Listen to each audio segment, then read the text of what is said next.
¿Qué tal estos diálogos fiscales, lo actual y relevante del mundo tributario? Hoy vamos a platicar de remuneraciones a socios y accionistas, sus efectos fiscales, y hay un experto que nos va a acompañar y nos va a platicar de este tema. Quédese con nosotros.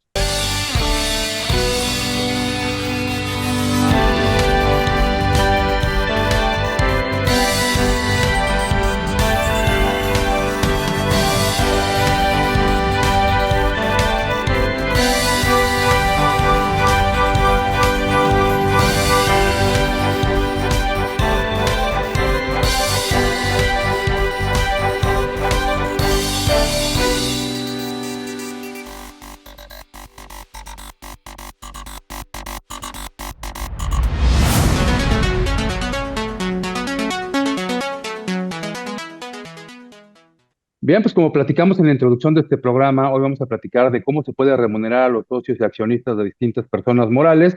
Y hay un experto que nos va a platicar de este tema, el maestro José Zaragoza. Buen día, quien es un experto en el tema, es un total y absoluto personaje en el mundo de la capacitación fiscal y le agradezco mucho que esté con nosotros, maestro. Muchas gracias por acompañarnos. Hola, hola, ¿qué tal, estimado doctor Jaime Alberto Flores? Un gusto, claro que sí, por supuesto, en la medida que podamos apoyarlos, con gusto. Un saludo a todo su auditorio y pues gracias por la invitación.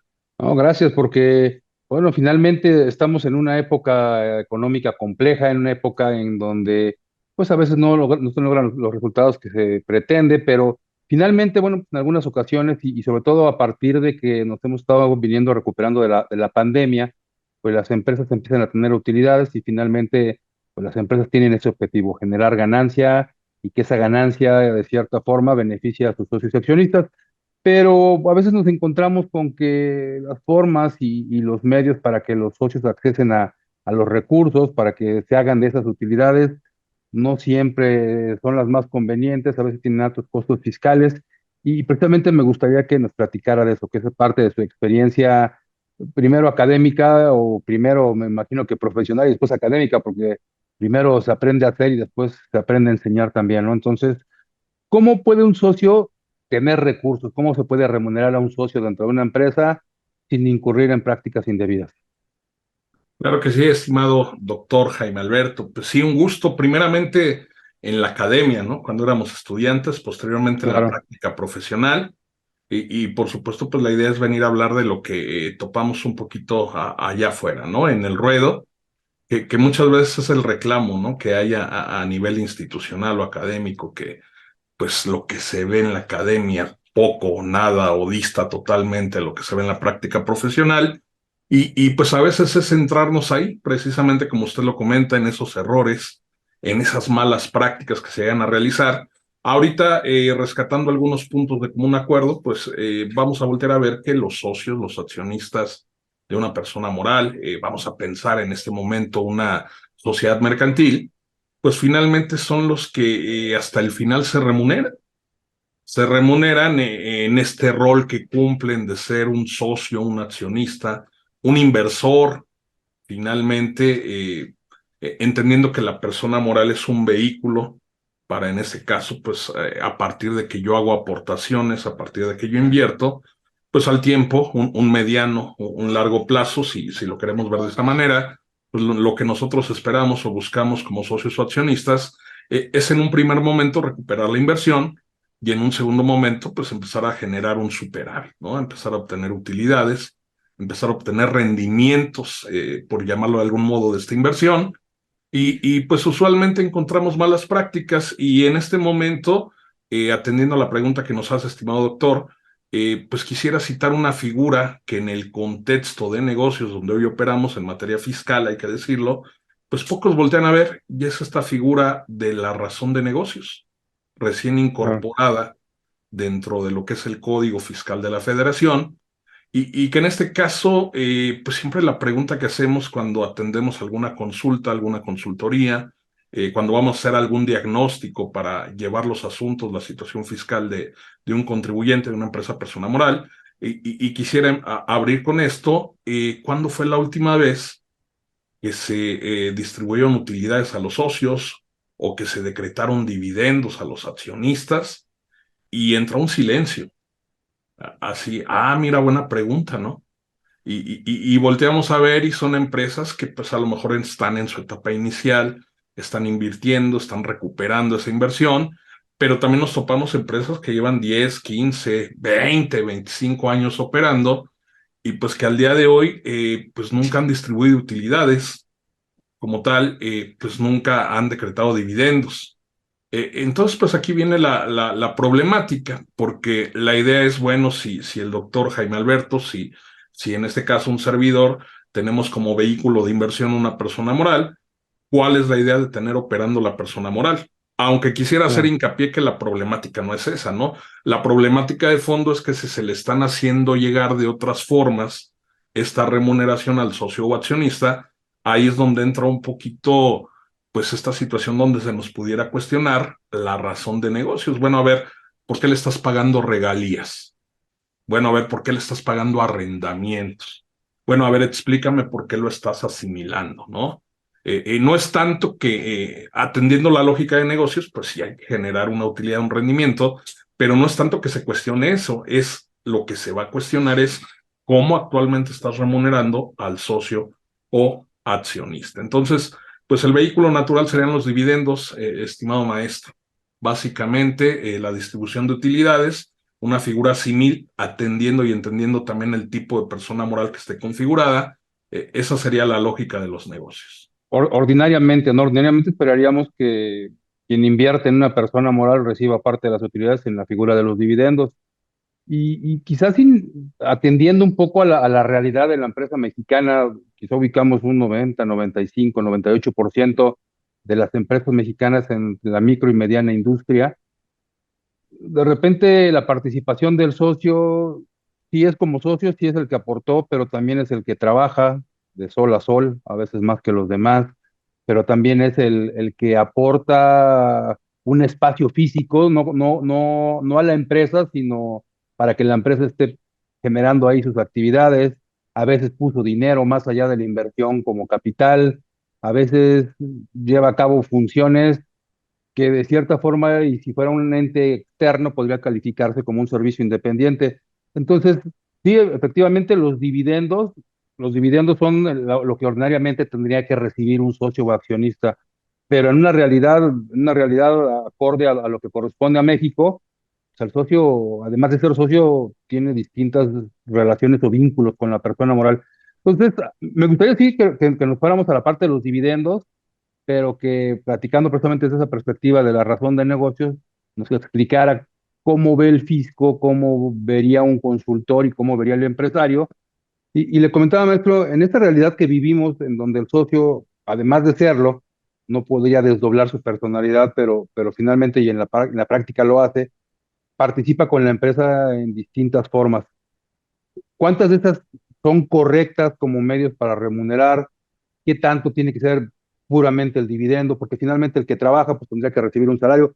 En algunos casos no se da la subordinación precisamente por esa parte ya incluso doctrinal y jurisprudencial que ha dicho que una persona que representa a una persona moral no podría contratarse a sí mismo porque sería tanto como subordinarse a sus propios intereses.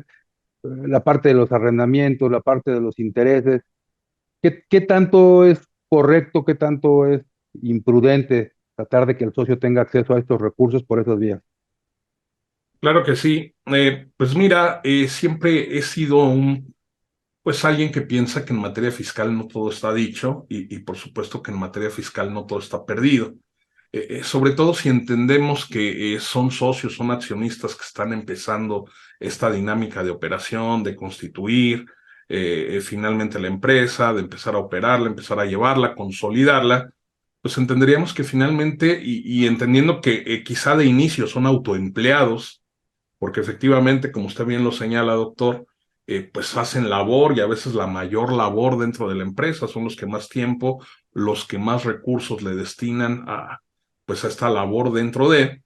Entonces, siempre he dicho que en la medida que no estemos hablando de una simulación, y vamos a recalcar esta palabrita, ¿no? Simulación, o sea, no hacer pasar algo que no es como algo que queremos que se vea o que parezca que es, porque incluso volteando a ver el códice tributario, pues vamos a encontrar que también está catalogado o incluido como pues una probable comisión de delito fiscal, pues en la medida que no estemos hablando de una simulación, yo no veo problema alguno, ¿eh? Si de pronto ahorita estuviéramos en una capacitación, en un curso de finanzas, usualmente la recomendación es no poner todos los huevos en la misma canasta, ¿no? Ah, Y en ese sentido, pues por supuesto que si yo realizo algún tipo de labor, presto algún tipo de servicio a la empresa, si finalmente vamos a pensar inclusive este tema del gobierno corporativo, ¿no?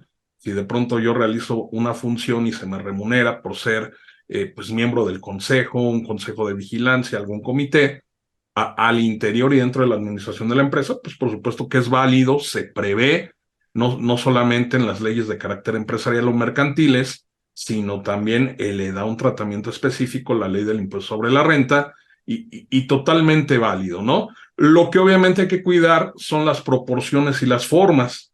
Si ya trascendimos este tema de la no simulación, y vamos a encontrar que incluso a nivel de dispositivo normativo, pues hay ciertos candados, ¿no? Si yo pretendo pagarle algún emolumento, algún honorario a un miembro de lo que es el gobierno corporativo, si volteo de pronto a ver la ley del impuesto sobre la renta en lo que tiene que ver con requisitos de las deducciones, pues me pone topes, me pone frenos. Obviamente que no resulta de pronto lógico que si a mí se me remunera la prestación de un servicio, ya sea a través de los cánones de lo que siempre hemos conocido, doy mi recibo, la empresa me retiene IVA, la empresa me retiene ISR, o incluso si opto por la asimilación, pues por supuesto que para nada resulta lógico que, ay, mira, qué conveniente, qué curioso, fíjate que lo que quedaba de remanente de utilidad, pues lo dispuse a través de estas remuneraciones, ¿no? Fíjate que es tema de gobierno corporativo, estos emolumentos o honorarios, o fíjate que es por los servicios independientes que yo podía estar prestando, y por supuesto también descartando esta situación que usted atinadamente comenta, doctor, el principal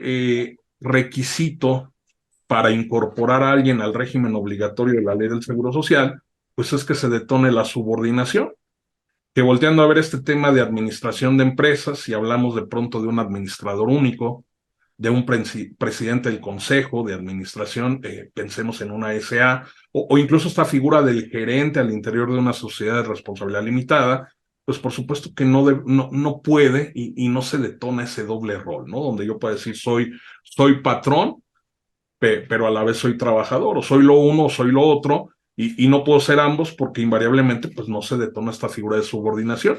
Y lo hemos podido ver pasar a lo largo incluso de estos precedentes que usted ya comenta, no solo a nivel doctrinario, sino a nivel de tribunales. Entonces, pues en la medida que no estemos simulando, en la medida que no salgamos fuera de las proporciones, que operemos a valores de mercado, que de pronto veamos si nos aplica este tema de las partes relacionadas, pues en gran medida y sobremanera de eso va a depender que podamos encontrar otras alternativas de remuneración.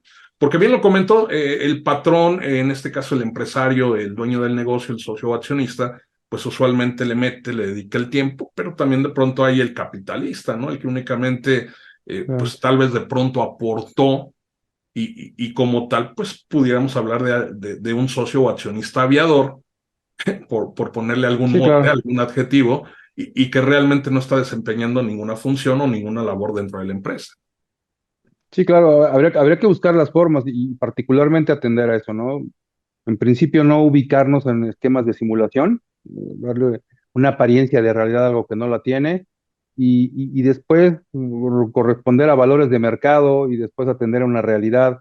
O sea, hay distintos parámetros y requisitos para remunerar a un socio accionista, pero regresando ya al tema que usted nos planteaba antes de este segmento, los dividendos, participación de los socios en las utilidades de la empresa, cuándo, cómo, de dónde salen estos dividendos, cómo lo podemos apreciar, que tendría que haber una asesoría importante por parte de nuestro contador, del asesor fiscal, o que ordinariamente es el mismo. ¿Qué requisitos se deben cubrir y cómo empezamos a manejar esto de los dividendos? Claro que sí. Pues un dato muy interesante también, porque vamos a encontrar que hay mucho desconocimiento del tema, ¿no? A veces no solo por parte del empresario, del socio, del dueño, también incluso a veces a nivel de asesor, ¿no? Nos quedamos en la asesoría de la empresa, pero este tema ya meternos en temas mercantiles, en qué hay que cumplir pues será obvio también aquí hablar de las incidencias, los errores que usualmente encontramos. Situaciones como que fíjense que se repartió la CUFIN, qué raro, como que una CUFIN se Ujú, reparte, ¿no? ujú. Situaciones como que, pues espérame, no tienes ni contabilidad, no tienes estados financieros, y de dónde, pues, de dónde vamos a tomar esa utilidad, ¿no? Situaciones que también de pronto atiende a las formas, ¿no? Que hay que cumplir ciertos requerimientos, cierto nivel de compliance a nivel de la legislación mercantil o civil, según corresponda, pues por supuesto que habrá que hablar mucho también de esos temas. Y nos decía, en principio habría que atender a cuestiones de orden financiero, mercantil, corporativo y llegar finalmente a lo fiscal. Y hay quien dice lo fiscal y después lo demás no importa y es todo un concepto integrado el que tendríamos que estar atendiendo. ¿Cuáles son las utilidades que se distribuyen? Decía usted, hay quien dice, ya repartí la CUFIN. ¿Y qué es lo que repartimos realmente? Puede haber CUFIN y pudiera no haber utilidades. Se pueden repartir utilidades. ¿Qué es lo que estamos dando al final del día? Correcto. A través de esto, ¿qué es una mala remuneración o no la forma óptima o aquellas que decíamos que de pronto son figuras que no son las más convenientes? Vamos a encontrar un mito, un paradigma que escuchamos por ahí, que no es del todo cierto, pero tampoco del todo falso, ¿eh? Y va a decir, ay, me dijo Ujú. sí, no, sino todo lo contrario. El tema de que es caro el reparto de los dividendos sí puede tener mucho de cierto, pero también la realidad es que no sabemos administrar, no sabemos efectivamente qué es lo que realmente se reparte. Y atendiendo a esa primera pregunta, pues yo siempre pongo ese ejemplo, ¿no? Si queremos hacer caldo de pollo, el ingrediente principal es el pollo, ¿no? Y no hay más.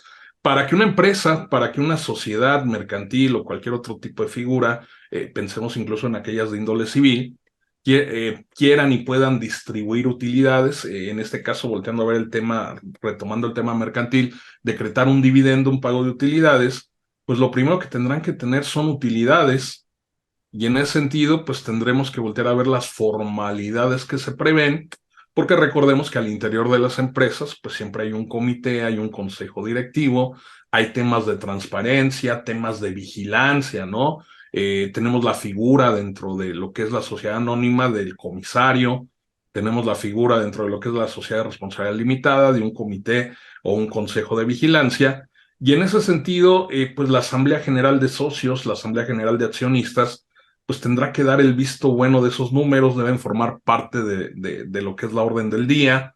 Recordemos que habrá que reunirse, en el caso de las CCAs, de forma ordinaria, en el caso de la sociedad de responsabilidad limitada, en la fecha que se haya establecido dentro del contrato social, pues en ese sentido tendrá que atenderse a este tipo de formalidades una vez que estuvimos de acuerdo como socios o accionistas, como inversores de este vehículo para generar utilidades, pues se pueden tomar dos opciones finalmente. O reinvertimos las utilidades o las repartimos. Así de simple, ¿no? Entonces, a partir de ello se decreta este pago de dividendos. Como bien decía, doctor, yo también soy un precursor, alguien que difunde mucho esto de, pues vamos a dejar lo fiscal para el final, ¿no? Lo fiscal es la cereza del pastel y pues aquí lo que tendremos que cuidar, en todo caso, es este indicador. Nótese que le estoy llamando indicador. Este indicador de índole fiscal, que además es una obligación de las personas morales, es una cuenta fiscal de carácter obligatoria, denominada CUFI, cuenta de utilidad fiscal net, que no es otra cosa que un récord, un registro, una bitácora de las utilidades fiscales pues que propiamente al interior de la empresa ya pagaron el impuesto sobre la renta que corresponde. En ese tenor, una vez que tengo las utilidades, una vez que están ya decretadas las mismas, pues tengo que voltear a ver este indicador de uso fiscal para que en un paralelismo, si confrontamos ambas cifras, las que son objeto de reparto en la parte financiera como las que son objeto de reparto en la parte fiscal, si esa utilidad contable financiera, por llamarle de algún modo, que se va a repartir, pues queda dentro de o no excede el monto del saldo de esta cuenta de utilidad fiscal net. En la medida que esas utilidades provengan de la CUFIN, que es lo que usualmente nos dice el artículo 10 de la Ley del Impuesto sobre la Renta, pues se entiende que ese pago de dividendos va libre de un pago de impuesto adicional. No porque no lo vaya a pagar. La CUFIN, al ser una bitácora, un récord, un registro de estas utilidades fiscales que ya pagaron ISR, nos está diciendo que por ese monto de dividendo que se está distribuyendo, pues en algún momento de la vida o de la historia de esta empresa, persona moral, para efecto del ejemplo, esta sociedad mercantil, pues esa utilidad ya pasó por fuego, ya pagó el impuesto que le correspondía. Entonces, volviendo y retomando, lo que repartimos son utilidades contables financieras y no hay más. Así es, totalmente. Y si en esa combinación ya provienen de Cofin, quiere decir que ya pagaron un impuesto y entonces ya no tendrían que pagar.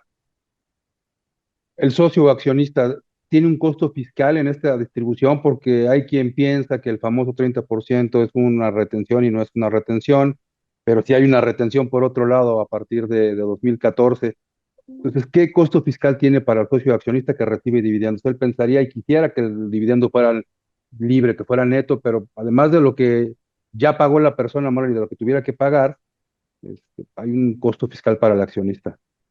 Es correcto, y justamente a partir de la reforma a la ley del impuesto sobre la renta en 2014, pues tenemos esta situación, ¿no? De que cuando al accionista, al socio, se le paga un dividendo, se le distribuyen utilidades, pues hay que retenerle un 10% adicional, que en este caso, pues viene también ahí a abonar al aparente costo fiscal. Y como bien usted comenta, doctor, pues esa tasa del 30% y una vez que se piramida con el factor del artículo 10, que digo, no existe ahí la palabra piramidación, Ujú, pero finalmente son los usos y costumbres, pues obteniendo el dividendo bruto y sabiendo el impuesto que le correspondió a esa utilidad, ese impuesto no es otra cosa que el que pagó la empresa para poder obtener esa utilidad y disponer de ella a través de la distribución y el decreto de dividendos. Ahora bien, el costo fiscal para el socio o accionista, pues termina siendo esta retención adicional del 10%, que pues además la ley prevé que se va a fondo perdido, ¿no? O sea, tiene carácter de impuesto definitivo, no hay forma alguna de poder recuperar esa cantidad, pero volvemos al entredicho, no todo está perdido en materia fiscal. Finalmente, pues este dividendo, y aquí viene la parte que tampoco le gusta, por supuesto, al socio o accionista, donde él al presentar su declaración de impuestos sobre la renta del ejercicio, pues el monto repartido como utilidad o dividendo, pues lo va a tener que acumular a la tarifa anual y pues ahí es donde, pues otra vez viene el reclamo, ¿no? Oye, pero ya pagó la utilidad, la persona moral, bueno, es otro ente, ¿no? Tiene personalidad jurídica distinta. En principio esta persona moral lo obtuvo, pero ahora llegó a ti, tú también tienes que pagar tu correspondiente carga. Y aquí es donde llega el salvavidas, porque sin descubrir el hilo negro, sin hablar de un esquema, de una estrategia, incluso lo prevé el propio artículo 140, pues existe esa posibilidad de que si yo acumulo el dividendo bruto, en este caso no el neto que me pagaron de dividendos, sino adicionalmente el ujú, ISR corporativo o el que pagó la persona moral, pues en este caso me da a mí como socio o accionista el derecho a acreditar ese claro. impuesto sobre la renta y pues en gran medida vamos a ver que digo, entendiendo que se atiende a la progresividad a nivel de tarifas, pero que muchas de las veces, pues el impuesto ya no es tan alto, Tan o alto para. inclusive hablamos de Claro, que cuando llega a tener el socio, el accionista, un saldo a favor, porque llega a verlo y es la más de las veces, pues tampoco son 2 pesos de saldo a favor. Entonces así es. ahí están como esos mitos, esos paradigmas finalmente. Y sí, y como las buenas fragancias, ¿no? Probaditas en envases pequeños, no tenemos mucho tiempo, maestro, desafortunadamente. Así ¿Dónde es. dónde lo encuentra la gente si tiene dudas de toda esta remuneración? ¿Dónde podrán encontrarlo la gente que nos sigue en nuestros programas de diálogos fiscales? Claro que sí, pues ya todo es digital, ¿no? A través de redes sociales, con mucho gusto nos pueden contactar con mi nombre completo, José Alfredo Zaragoza Buendía, o también tenemos nuestra página de servicios, ¿no? Profesionales, página de internet, que es zzasociados.com, así como suena, y pues muchas gracias por darnos esta posibilidad, estimado maestro. Muchas gracias y bueno, la puerta abierta como siempre para que nos acompañen en futuras emisiones. Gracias a la gente que nos acompañó, los esperamos la próxima semana en una emisión más de Diálogos Fiscales, lo actual y relevante del mundo tributario. Hasta la próxima.